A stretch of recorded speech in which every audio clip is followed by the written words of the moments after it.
Welcome to Relaxed Reddit Readings. Today we have 5 Reddit stories for you.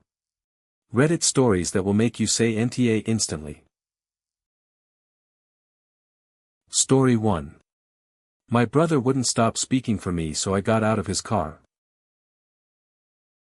So I finally snapped on my brother in front of everyone, after 3 years of him treating me like I'm invisible. Okay, let me back up. I'm 24, and I was in the car with my older brother, one of my close friends, and my cousin. This wasn't just some random argument that came out of nowhere. This has been building for years. My brother has this habit: whenever someone asks me a question, he jumps in and answers for me. Like I'm not even sitting right there. Like I don't have a mouth of my own.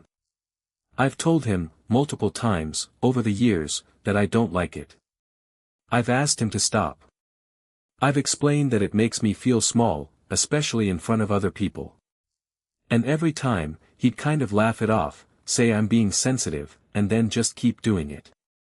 So this day, we're all in the car, heading somewhere together, good mood, music on, everything's fine.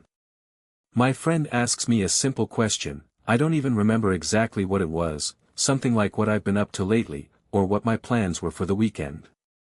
And before I can even open my mouth, my brother answers for me. Confidently. Like he's my spokesperson. Like I hired him for this job. And this time, something in me just snapped. I said, calmly at first, "Hey," she asked me, "not you." And he just waved it off, said something like, "Chill, I was just answering."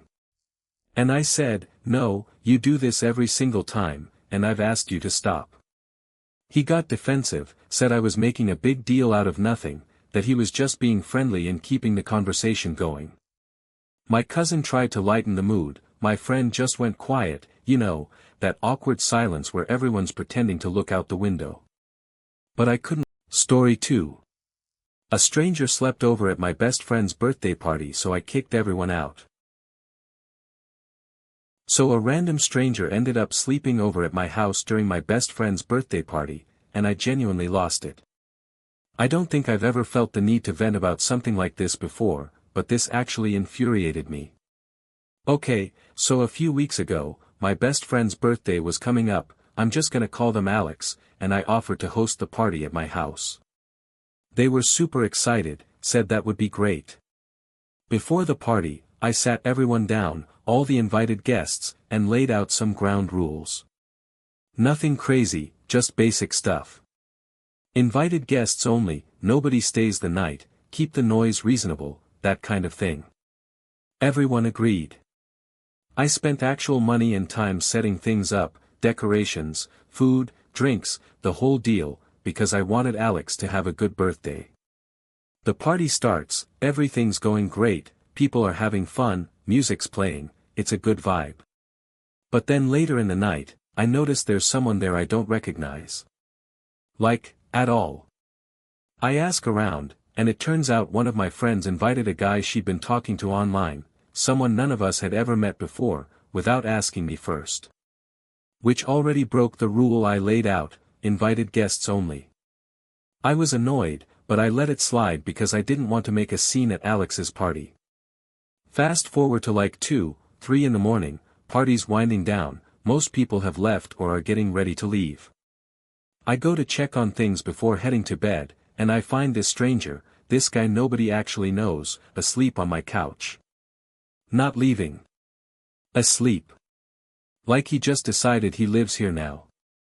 I wake him up, ask what's going on, and he casually tells me my friend said he could crash there. The same friend who invited him in the first place, without permission, now also decided, again without asking me, that he could spend the night in my house. In my home, where I'm the one responsible for everything, where my stuff is, where I have to feel safe. I was livid. I went and woke up the friends who were still there, the ones who arranged this whole thing, and told them exactly what I thought. I said this was completely disrespectful, that I laid out clear rules before the party even started, that this wasn't just breaking one small rule, this was bringing an actual stranger into my home overnight without my knowledge or consent. I told them all to leave immediately, including the stranger, obviously. They got defensive, said I was overreacting, that the guy was harmless, that I was making a big deal out of nothing since nothing bad happened. But that's not the point. The point is I set a boundary, a very reasonable one, and they blew right past it without even thinking to ask me. What if something had happened? What if he wasn't harmless? I had no way of knowing that, because I'd never met him before that night. Alex, the actual birthday person, wasn't even the one who caused this, but now they're stuck in the middle because it happened at their party, and some people are saying I ruined the end of the night by kicking everyone out over, quote, nothing. My friend group is kind of split. Some people get why I was upset, others think I completely overreacted and embarrassed people by kicking them out at 3 in the morning. So, am I the jerk for kicking my friends out over letting a total stranger sleep over at my house during my best friend's birthday party? Story 3. I told my dad the real reason my brother got kicked out of college. So my brother got expelled from college, and then he lied straight to my dad's face about why. Let me explain. I have an older brother who was recently expelled. When it first happened, he went around begging everyone in the family, me included, to back up his story that the school unfairly targeted him because of some misunderstanding with another student. He was practically pleading with us, saying if our father found out the real truth, he'd cut him off financially completely. And look, I get it, that's a scary thought, losing your financial support like that. But here's the thing, the real reason was so much worse than a misunderstanding. My brother had actually been caught using drugs on campus, and on top of that, he was involved in illegal gambling with other students, running some kind of side operation apparently. The school found out, did their investigation, and expelled him for it. Not because of a misunderstanding, not because he was targeted, because he was genuinely breaking serious rules and probably laws. So for weeks, I kept my mouth shut. I let my brother tell my dad his little sanitized version of events, that he got expelled because of some petty disagreement with another student that got blown out of proportion. My dad was upset, obviously, an expulsion is a big deal, but he was mostly just sympathetic, thinking his son got a raw deal from an unfair school. He even talked about looking into appealing the decision, maybe getting a lawyer involved, because he genuinely believed my brother was wronged. And that's when it started eating at me. My dad was ready to spend money, time, and energy fighting for a version of events that was completely fake. Meanwhile my brother is just sitting there, letting him do it, letting him believe a lie, all so he wouldn't have to face the consequences of his own actions. So eventually, I told my dad the truth. All of it. The drugs, the gambling, the actual reason for the expulsion. I didn't do it to be cruel, I did it because I couldn't watch my dad waste his energy and possibly his money fighting a battle based on a lie my brother made up to save himself. My dad was devastated, obviously, way more devastated than he would have been with the fake story, because now it wasn't just about the school being unfair, it was about his son lying to his face and putting him in a position to defend something that never happened. My brother is furious with me.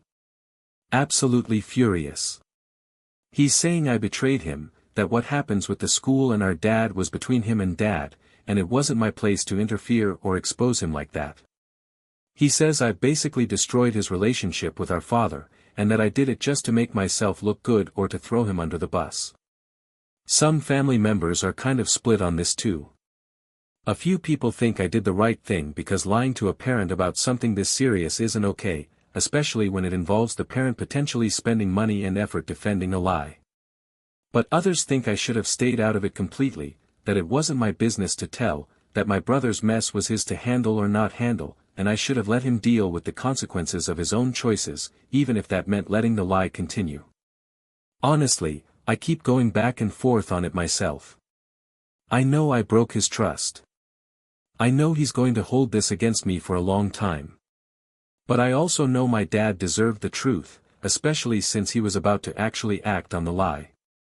So, am I the jerk for telling my father the real reason my brother got kicked out of school? Story 4. Should I tell the woman at my gym that she moans while she runs?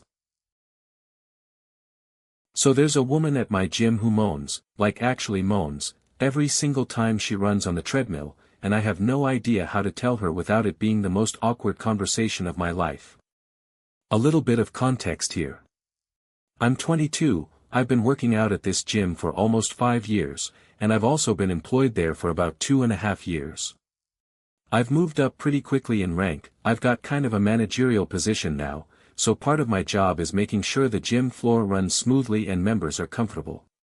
Now, there's this woman, she's probably late 50s, maybe early 60s, who's actually been coming to this gym even longer than I have. The thing is, she only really shows up during the summer, her and her husband come together, and honestly, she's one of the nicest, most committed gym goers we have. Always polite, always consistent, genuinely lovely person. But here's the issue. When she runs on the treadmill, and she does this for 30 to 40 minutes at a time, she moans. Like, audibly. Loudly. The kind of noise that makes everyone around her, the front desk staff, other members, just kind of freeze and pretend they didn't hear anything. At first, I thought maybe it was just heavy breathing, you know, normal exertion noises people make when they're pushing themselves. But no, this is different. It's rhythmic, it's loud, and it's very clearly, uncomfortably, moan-like. I'm not exaggerating when I say members have come up to the front desk to ask if everything's okay, or given confused, slightly alarmed looks toward the treadmill area. It's become something of a running joke, no pun intended, among the staff, but it's also genuinely started affecting the environment on the gym floor. People seem uncomfortable. Some members have started avoiding the treadmills near her, or working out at different times just to skip the whole situation. As someone in a managerial position, I feel like I'm supposed to say something, right? Like, if this were any other issue, someone playing music too loud, someone hogging equipment, being disruptive in any other way, I would absolutely address it, that's literally part of my job. But this feels so much more personal, so much more delicate. She's not doing anything wrong technically, she's not breaking any gym rules, she's just, existing, and being loud while doing it. I keep going back and forth on whether I should pull her aside privately, gently mention that some members have noticed the noise and ask if she could maybe try to be a little quieter, or if I should just let it go because it's such an awkward, sensitive thing to bring up to someone who's honestly one of our sweetest regulars. I don't want to embarrass her. I don't want to make her feel self-conscious about something that might not even be something she can fully control. But I also have other members to think about, and honestly, some of them have started complaining more directly to me, asking if management can, quote, do something about it. My co-workers think it's hilarious and keep telling me I should be the one to say something since I'm in charge, but none of them want to actually do it themselves, obviously. So now I'm stuck, feeling responsible for fixing an atmosphere issue, but terrified of how to even approach the conversation without making her feel humiliated. So, would I be the jerk if I said something to her about it? Story 5. I refused to give my son birthday cake after he ruined his sister's party. So my 7-year-old wouldn't stop blowing out his sister's birthday candles, so when it came time for cake, I didn't give him any. And now half my family thinks I'm a monster for it. Here's what happened. My son, he's 7, was at his sister's birthday party. It was her day, her cake, her moment, and he kept blowing out her candles.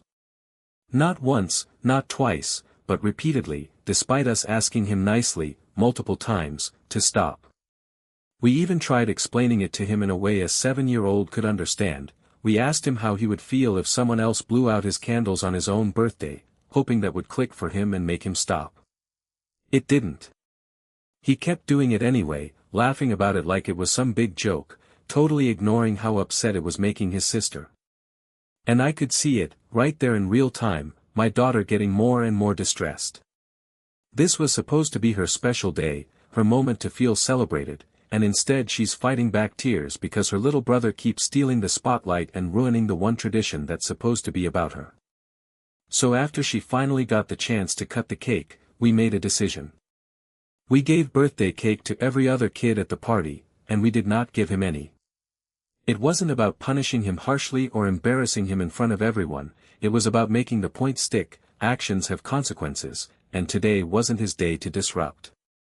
We wanted him to understand that repeatedly ruining his sister's moment, even after being asked nicely multiple times to stop, wasn't something that just gets brushed off with zero consequence. Well, that's when things got messy. Certain members of our extended family found out about the no cake thing, and they are furious. Like, genuinely upset with us as parents. They're saying we humiliated him in front of other kids, that withholding food, even something as small as birthday cake, from a 7-year-old is excessive and cruel, that we should have handled it privately instead of denying him cake in front of everyone. Some of them are saying it's going to make him feel resentful toward his sister, or that it was an overly harsh punishment for a kid just being a kid and having fun. But from where I'm standing, we tried the gentle route first. We asked nicely. We explained his actions using perspective he could actually understand, asking how he'd feel in her shoes. He had every opportunity to stop and chose not to, repeatedly, while watching his sister get visibly upset each time. This wasn't a one-time slip-up, this was him continuing to do it over and over despite multiple warnings. At some point, doesn't there need to be an actual consequence, something that shows him actions affect other people, and that ruining someone else's special moment isn't just harmless fun? I don't think we were trying to shame him or make him feel like garbage, we were trying to protect our daughters one day to feel celebrated without her brother stealing it out from under her, repeatedly, on purpose. So, am I the jerk for not letting my son have any birthday cake after everything that happened? If you enjoyed these stories, drop a comment telling me which one was your favorite. And if you want more relaxed Reddit readings, make sure to like, subscribe, and hit the bell so you never miss a video. Thanks for watching. If you enjoyed these stories, like, comment and subscribe for more relaxed Reddit readings.